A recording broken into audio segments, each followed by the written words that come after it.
জুলাই গণঅভ্যুত্থানে অংশগ্রহণকারী ছাত্র শ্রমিক জনতার 1 জুলাই থেকে 8ই আগস্ট পর্যন্ত পরিচালিত সকল কর্মকাণ্ডের জন্য দায় মুক্তি প্রদান করে অবিলম্বে রাষ্ট্রপতির মাধ্যমে অধ্যাদেশ জারি করতে হবে। জুলাই বিপ্লবে গুরুত্বপূর্ণ অবদান রাখা সেনা, নৌ, বিমান বাহিনী সহ সামরিক, আধা সামরিক ও বেসামরিক প্রশাসনের সকল কর্মকর্তা, সৈনিক ও কর্মচারীদের ইতিহাস লিপিবদ্ধ করতে হবে। তাদেরকে সম্মাননা, স্বীকৃতি ও আইনি সুরক্ষা নিশ্চিত করতে হবে।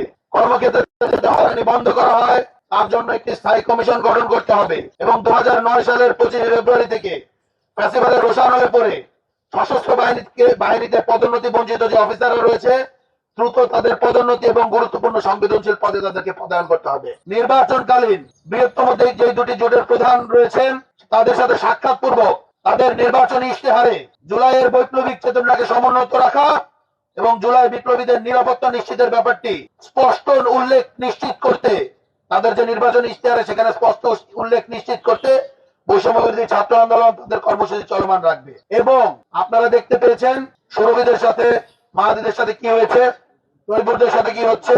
আমরা কিন্তু এই ঘটনাগুলো আর ঘটতে দেব না এবং এই ঘটনা যেখানে আসছে আমরা প্রতিরোধ করব।